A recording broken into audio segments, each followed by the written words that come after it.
I think the most valuable thing that I can offer in my time is to try and just maybe communicate what social media is like about and how it sort of is different than the type of media that Elizabeth has been wrestling with this year. So basically I'm kind of titling my little spiel, My Journey as a Shakespeare Authorship TikTok Influencer, or How I Learned to Stop Worrying and Love the Bomb. Because when I last spoke with Alexander on his podcast a few months ago, I was very cynical. I was kind of grandstanding morally, lamenting, everyone's on their smartphones, no one reading, and now I'm having a lot of fun. So I think I've kind of turned a corner, and I just hope to maybe give you guys a taste of that. So basically, I got very into the Shakespeare authorship question over the pandemic, and I was looking for ways that I could contribute. Someone who doesn't have scholarly background, and so I read some article that was saying that Zoomers were using TikTok and Instagram as search engines as often as Google, and that was like kind of blew my mind. And so I was like, all right, well, I don't know what TikTok is, but maybe I should download this app and bite the bullet and just see what's there. And so I downloaded it, and there was no valuable content on this question. So I thought, okay, maybe as a summer project, I want to try and rectify this. And just as a starting point, I can try and make like a content library of short form videos that are dynamic and engaging that people can search for and find if they happen to hear about this. And so that was sort of my project for last summer. I did a video every day for like 30 days. I started with the basics, kind of clickbait, or just like, here are famous authorship skeptics talking about like Mark Twain and Henry James, or I would go into, Shakespeare's actually illiterate and here's why, and try and be concise and grabbing people's attention. TikTok, because it's designed to be as addictive as possible to young people, it's pretty fair. It's like, again, it's like a creepy Trojan horse like spyware thing, but the flip side of that is it really just wants good content to be available. And so within my first week of making videos, I had one that reached like 25,000 people, so that was like encouraging. So I had very few followers. So that's what's interesting about their model. And so that's kind of where I'm driving towards, is the difference between TikTok will let you have the views with individual videos early, but it makes you work for the followers, because what it really wants to incentivize is people that are going to be having relationships as content creators with their audience. And so I got kind of burnt out after like my first summer of trying to do this, because basically I kind of played the hits. I'd gone for all of the sort of obvious, grab your attention in 2 seconds, beat the algorithm kind of things, and then I would make more videos that were sort of more nuanced or specific about things that I loved or research that I was coming across. But that's not going to grab new viewers. That's more like for people who have to have a background. And so I kind of made this catalog, and then I was like, sort of, where do I go from here? Felt frustrated that, by the limitations of the format, felt like it was kind of dumbed down intentionally, and so then I sort of didn't know what to do.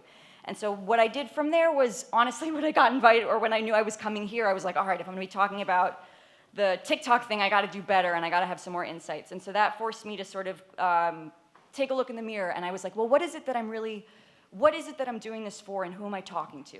And so my answer to that question was, I was thinking of like a teenage version of myself, someone really lonely, doesn't like school, feels frustrated and burnt out, is maybe sort of on a precipice towards unhealthy behaviors, or just there's all kinds of bad stuff that you can spend your time doing. And so my hope was that if I make these videos, I reach one young person who was maybe going to go down a darker path, but find something that's inspiring or makes them feel intellectually invigorated the way that it found me during the pandemic, and gave me purpose and also role models, and made me feel like I was a part of something. Because I think for young people, their relationship to history is everything is sort of problematic or scary, or they feel like it's hard to kind of derive hope and inspiration from history, and also everything's in the past. Like, what can you do to really contribute in a positive way? And so just as like almost as a question mark, I made a video, and it was a different style that I'd been making. I was just sitting in my car, and I was just like, hey, you guys, and I didn't even know who I was talking to, but I was like, I'm just gonna see, and I'm gonna say, hi, you guys. I know I spend so much time focusing on trying to reach a broader audience, but I wanted to say thank you to people who've been sticking with me thus far, who've been enjoying the videos and watching, and I just want to know, I want to know who you are, I want us to connect, and it's not just about me making these videos, it's about us and this movement, and that was the message that I made. And the second that I did it, almost like I kind of conjured it just by speaking the words. So many people replied, and all of a sudden, just like magic, there were all these people on the other side of the screen who had been watching the videos, who were excited about what I was doing, and who were desperate for a way to contribute and to plug in, just like I felt desperate for a way to contribute and to plug in. And so this was the beginning of like kind of what I call my phase 2 of this journey, which is so much more fun and so much more dynamic, because it's a movement, and it really feels like there's hundreds of people that I've connected with now who are excited about it, who will fight with Stratfordians and naysayers in the comments of my videos, who I connected with a teenage descendant of Anne Vavasor, who didn't know about the authorship question, but was excited to learn about it, and they started making videos promoting my videos, encouraging people to follow me.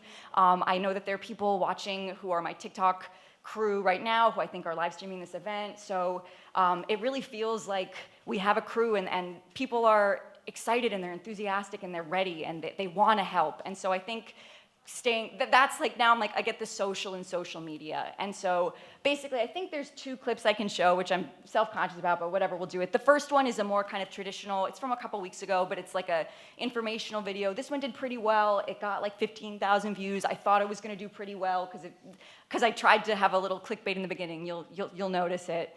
And then the second one is the new type of videos that I do now, which are like not supposed to be big hits and reaching out, but it's just like kind of only for the fans, people who get it, hanging out with me, and just kind of showing the contrast between the type of informational content where I'm showing up sort of as like a teacher person versus like us hanging out in our clubhouse. So that's kind of my spiel.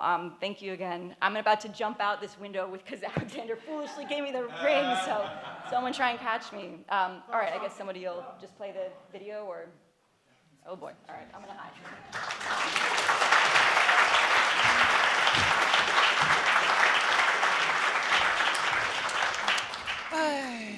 This is probably the most underpriced work of art in America. It was acquired for about $10,000 and it's priceless, and it's currently in a scholar's living room in suburban California. This is one of a precious few verified images of Edward de Vere, the 17th Earl of Oxford, aka Shakespeare. There are a lot of people who don't like that Shakespeare is an earl. For me, it's harder to get over the fact that he's a redhead.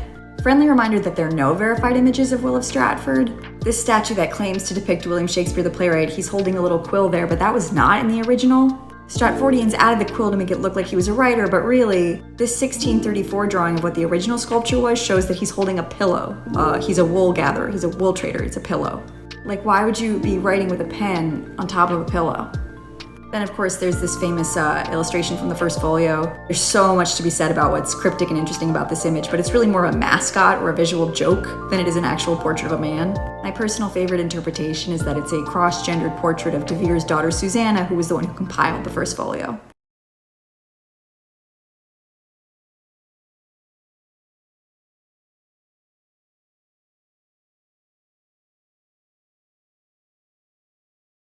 Hey you guys, I'm recording this for accountability. I just received my new pull-up bar, Iron Gym, get strong quick, and I can't do pull-ups, but I feel that it's something that I want to try to do.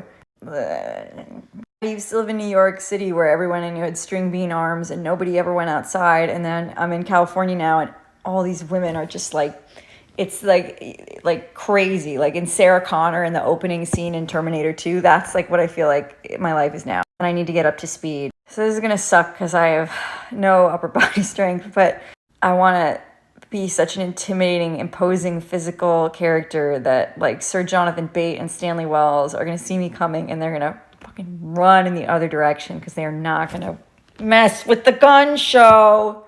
If I don't post any follow-ups about this, be like, hey Phoebe, how's the pull-ups coming?